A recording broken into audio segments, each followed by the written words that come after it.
Hello everyone, welcome to Catalyst YouTube channel. In this lecture, which is lecture number 3, we are going to discuss about the disease which are associated to our immune system. So, as per syllabus, it is very important, as per syllabus also, as for our knowledge also, it is very important for us to know ki how major diseases are associated with our immune system.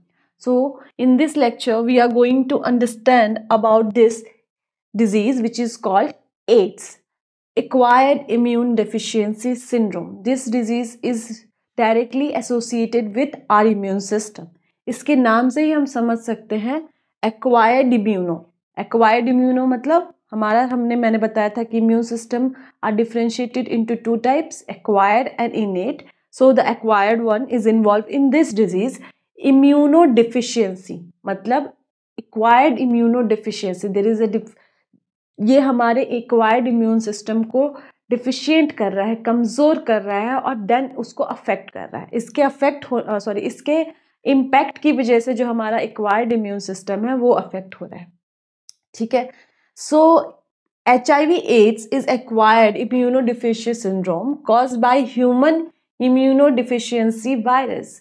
So as the very famous virus which is HIV virus. जब भी हम किसी भी hospital में जाते हैं, किसी भी चेकअप के लिए जाते हैं, अगर वो कुछ सीरियस डिजीज है या कुछ थोड़ी सी not flu, normal flu but normal any kind of operation we go under, उससे पहले एक टेस्ट लिखा जाता है which is HIV test, which is very very much important. किसी भी ऑपरेशन को फर्दर प्रोसीड करने के लिए HIV का टेस्ट लिखा जाता है. वो क्यों लिखा जाता है वो उसको भी हम समझेंगे. तो this virus is very impactful and this is going to cause which disease? AIDS. Transmission of HIV requires the transfer of the virus from person to person via body fluids such as semen, blood, breast milk. इससे ही एक बहुत important ये चीज़ है, मैं आपको बताऊंगी क्यों, कि जो एड्स होता है इसका स्प्रेड कैसे होता है इसको भी हम समझेंगे. बट इस लाइन से हमें पता क्या चल रहा है कि अगर ये जो स्प्रेड है ये वायरस है बट ये वायरल की तरह फैलता नहीं है. लोगों के अंदर बहुत सारी गलतफहमियां, मिसकंसेप्शन है कि इससे क्या होगा कि लोग जो HIV पेशेंट्स होते हैं उनके साथ बैठेंगे, बातें करेंगे तो there will be a spread. क्योंकि जैसे वायरल होता है वो क्या होता है कि अगर सामने किसी आपके फैमिली मेम्बर को वायरल हो रखा है तो आपको भी हो जाएगा, वैसा नहीं है यहाँ पे. ठीक है. HIV can infect a variety of cells. It most often attacks helper T cell. अब ये helper T cells क्या है इसको भी हम समझेंगे, बट इसको डीपली हम इस लेक्चर में नहीं समझ पाएंगे, बट मैं आपको डिटेल्स में थोड़ा बता दूंगी, समझा दूंगी. यहाँ पे क्या होता है, जब भी HIV वायरस हमारी बॉडी को इम्पैक्ट करता है वो बहुत सारे सेल्स को अफेक्ट करता है हमारी बॉडी में, बट जो उसका मेजर टारगेट होता है वो कौन से होते हैं? हमारे हेल्पर टी सेल्स होते हैं. तो अभी हेल्पर टी सेल्स का क्या काम है, और हेल्पर टी सेल्स को अगर वो अफेक्ट भी करता है तो उससे हमारे एक्वायर्ड इम्यूनिटी को क्यों फर्क पड़ रहा है?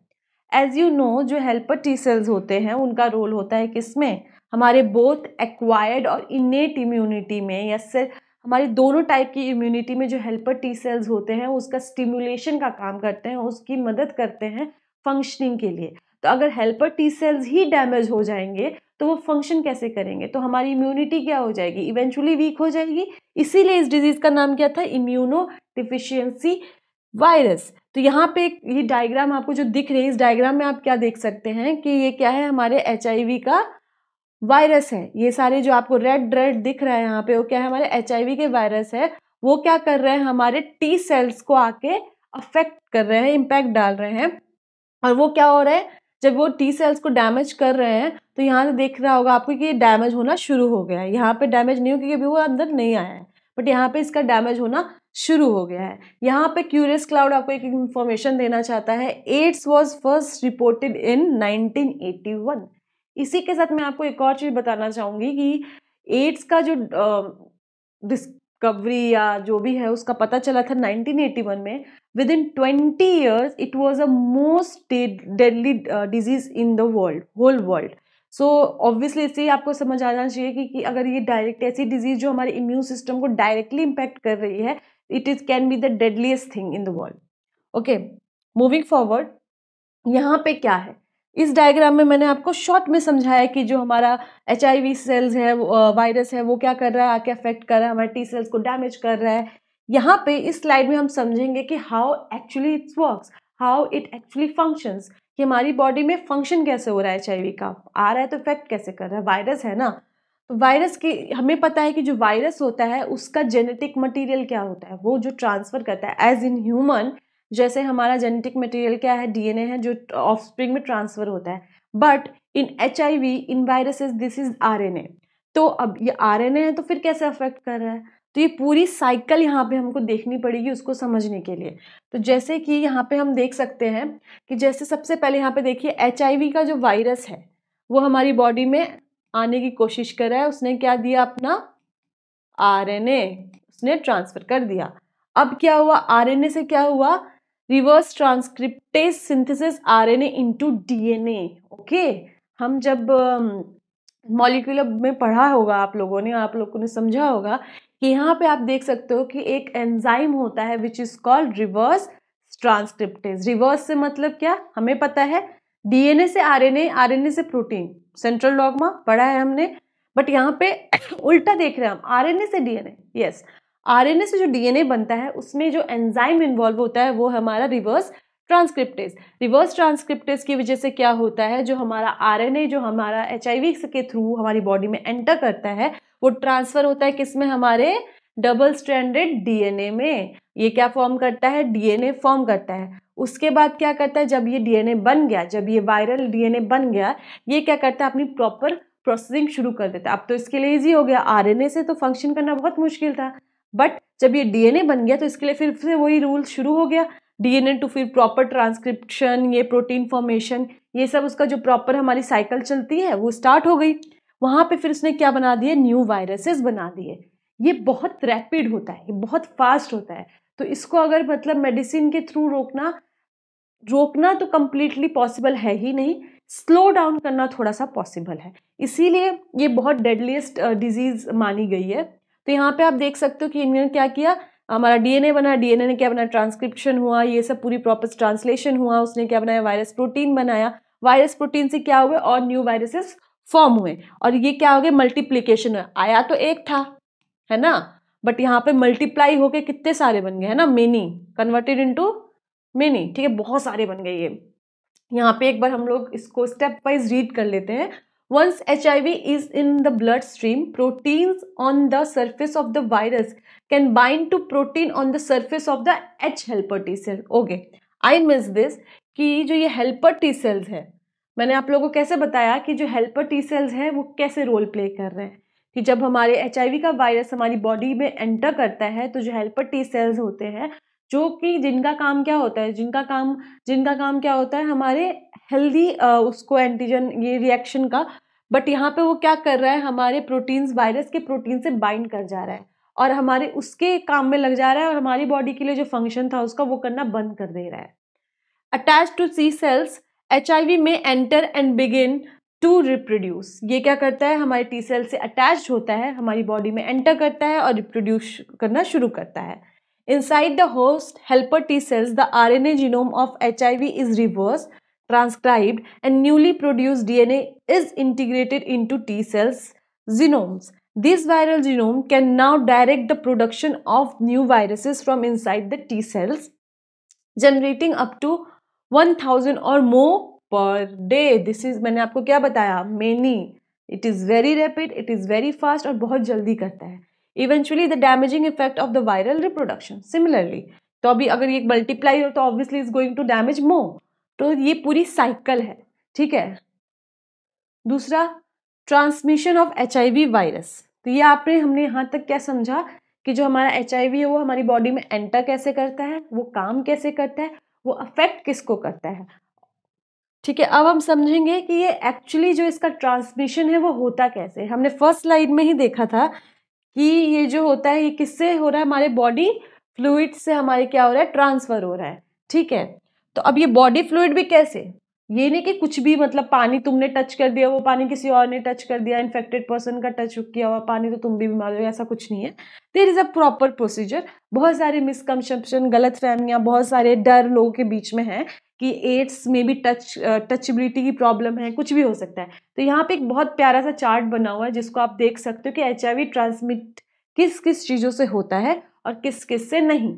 जैसे कि और पहले हम ट्रांसमिशन देख लेते हैं, which is more important for us. Use of non sterile syringe and tools. Obviously हमें पता है जो सिरिंज यूज होते हैं हॉस्पिटल्स वगैरह में, या आप जो इवन इन दैट केस जो ब्लेड्स यूज होती हैं बार्बर शॉप वगैरह में, दैट इज वेरी इंपॉर्टेंट कि जो हो आपके बहुत स्टाइल हो, एकदम न्यू हो, अनयूज्ड हो। क्योंकि आप जो अगर ये ट्रांसफर हुआ from a HIV patient, from a infected person to a healthy person, it going to contaminate. Similarly pregnancy, breast feeding. पहले बहुत प्रॉब्लम्स थी कि जो ये प्रेग्नेंट औरतें होती हैं, अगर HIV इन्फेक्टेड वुमेन है तो क्या उसके बच्चे को भी HIV होगा। तो there are so many medicine now जिससे कंट्रोल किया जा सकता है, ठीक है। बट ब्रेस्ट फीडिंग जो होता है उसके लिए नहीं करना चाहिए। ब्लड ट्रांसफ्यूजन, कि एक HIV इन्फेक्टेड पर्सन से अगर हम किसी को ब्लड ट्रांसफर करें तो ऑब्वियसली, क्योंकि जो HIV होता है वो किसको हमारे इफेक्ट कर रहा है, हमारे पूरे लिम्फॉइड ऑर्गन को, हमारे सिस्टम को, हमारे इम्यून सिस्टम को। तो अगर हम लोग ब्लड ट्रांसफ्यूजन करते हैं तो obviously blood includes are lymph fluids. फिर ऑर्गन ट्रांसप्लांट, अनप्रोटेक्टेड सेक्स, ये सारे किसके पार्ट्स हैं, हमारे ट्रांसमिशन के पार्ट्स हैं। वेयर एज जो ट्रांसमिशन जिससे नहीं होता है, जैसे कि फूड ड्रिंक्स यूटेंसिल, मैंने आपको बताया कि किसी से पानी शेयर कर लेने से या फूड शेयर कर लेने से HIV नहीं फैलता है। सिमिलरली इंसेक्ट बाइट, बहुत बड़ी गलतफहमी, जैसे कि लोगों को लगता है कि मलेरिया में जो ये ट्रांसमिशन होता है वो mosquitoes are involve in that, तो इसमें भी होगा, ऐसा बिल्कुल नहीं है। Kiss, touch, cloth, stall, toilet shower, ये सारी जो चीजें हैं इनसे बिल्कुल भी इन्फेक्शन नहीं होता है। एक बार हम रीड कर लेते हैं। Sexual contact with an infected person, as we mention it here, blood transfusion, certain cancers, anaemia and thalassemia, ये सारे जो ब्लड ट्रांसफ्यूजन होते हैं, इस टाइम पे क्या होता है, हमारे ट्रांसमिशन का चांस जो होता है बहुत हाई होता है। By sharing infected needles from infected mother to her child through the placenta, इसके लिए भी अभी बहुत सारी मेडिसिन आ गए हैं जिससे कंट्रोल किया जा सकता है। This incubation period may vary from few months to many years. अब यहाँ पे एक बहुत छोटी से में समझाया गया कि जो इंक्यूबेशन पीरियड होता है, इट डजंट मीन कि आपको अगर अभी इन्फेक्शन हुआ है तो वो आपको विद इन 2 days 3 days देखने को मिल जाएगा, ऐसा नहीं होता है। It's a long process, but जब होता है तो it's very hard to handle, it is very hard to manage that disease. Second is detection. जो हमारा एड्स होता है इसकी डिटेक्शन के लिए जो सबसे इम्पॉर्टेंट, जो सबसे मेन टेस्ट है वो कौन सा है, ELISA, ELISA, enzyme linked immunosorbent assay. This is specifically based on the detection of the protein, the detection of the enzyme which is produced by the virus in the human body, ठीक है, और उसको वो detect करता है। Similarly इसके confirmation के लिए क्या करते हैं, कभी कभी ये वेस्टर्न ब्लॉटिंग करते हैं कि हाँ क्या यही प्रोटीन है जो वायरस से रिलेटेड है, तो उसके अगर हमें इससे कंफर्मेशन नहीं मिलती है तो वेस्टर्न ब्लॉट भी परफॉर्म किया जाता है। इसके ट्रीटमेंट को क्या कैसे किया जाता है, एक्चुअली इसका एक पर्टिकुलर ट्रीटमेंट जिससे मैं बोल दूं कि हाँ ये ट्रीटमेंट करने से ये ठीक हो जाता है, ऐसा नहीं होता है। इसको, इसकी जो प्रोसेसिंग होती है उसको स्लो डाउन किया जा सकता है, एक इम्पैक्ट को कम किया जा सकता है, बट प्रॉपर खत्म नहीं किया जा सकता है। अगर आप ये सोचो कि अरे अभी तो कुछ फर्क, हम ठीक तो होने वाला नहीं है, इसका प्रॉपर ट्रीटमेंट नहीं है तो हम कोई ट्रीटमेंट ही नहीं कराएंगे, तो ऐसा बिल्कुल नहीं है। अगर आप ऐसा होता है किसी केस में तो वो पेशेंट बहुत जल्दी प्रॉब्लम में आ सकता है। सिमिलरली अगर आप कोई एक प्रॉपर ट्रीटमेंट के थ्रू जाते हैं तो जो होता है कि प्रॉपर ट्रीटमेंट लाइक आप पूरे ठीक नहीं हो सकते, बट हाँ स्लो डाउन हो जाता है, लाइफ स्पेन बढ़ जाता है, वो इंसान एक नॉर्मल लाइफ स्पेंड कर सकता है। Second one is role of government and non-government organization in limiting the spread of the disease. AIDS के लिए सबसे इम्पॉर्टेंट जो मैंने आज तक पढ़ा है या मुझे जो लगता है वो है क्या, हमारा नॉलेज। इसके लिए एक नॉलेज स्प्रेड होना कि किस चीज़ से कॉन्टामिनेशन होता है और किस चीज़ से कॉन्टामिनेशन नहीं होता है, ट्रीटमेंट का इम्पैक्ट क्या हो सकता है और क्या नहीं हो सकता है, ये सब बहुत इंपॉर्टेंट है। क्योंकि इसको आप ऐसे नहीं समझा सकते कि go and take a medicine you will be fine, no, you have to teach them, you have to let them know कि भाई मेडिसिन आप अगर लेते हैं तो वो प्रोसेस स्लो डाउन हो जाएगी, आप बहुत टाइम तक जी सकते हैं, एक नॉर्मल लाइफ जी सकते हैं, बट प्रॉपरली आपको एक मेडिकेशन पे रहना पड़ेगा through out your life. But आप अगर प्रॉपर सिर्फ ये सोचते कि अब तो मुझे एड्स हो गया, अब तो कुछ हो ही नहीं सकता, मैं कुछ नहीं करूंगा, तो उसका कोई वो नहीं है। ऐसे करेंगे तो फिर वो आप अपने आप को प्रॉब्लम में डाल रहे हैं। यहाँ देख सकते हैं आप to make people aware about it. There are different kind of NGOs जो इसके awareness को फैलाते हैं, इसके लिए patients को proper treatment provide करते हैं, and so on. यहाँ पे आप देख सकते हैं कि वॉलंटियर किए जाए, जाके बताइए HIV पेशेंट्स को, उनको कि कैसे उनको डील करना चाहिए. इवेंचुअली जो उनके रिलेटिव्स हैं, जो उनसे एसोसिएटेड लोग हैं, उनको इन्फॉर्मेशन देना चाहिए. ये सब चीज़ें आप कर सकते हैं. This prevention and control methods, कि अब ये प्रिवेंशन कैसे होगा. ऑब्वियसली जो कॉन्टामिनेशन के रास्ते हैं उसी को रोक दिए जाए, उसी को ब्लॉक कर दिया जाए. कि जो ब्लड ट्रांसफ्यूजन है, जो सिरिंज, नीडल, ब्लेड्स, ये सारी चीज़ें जो यूज़ होती है जिससे ब्लड ट्रांसफर होने के चांसेस हैं, उसको एकदम न्यू स्टाइल वे में यूज़ किया जाए. उसको कभी रिपीटेड यूज़ नहीं करना चाहिए.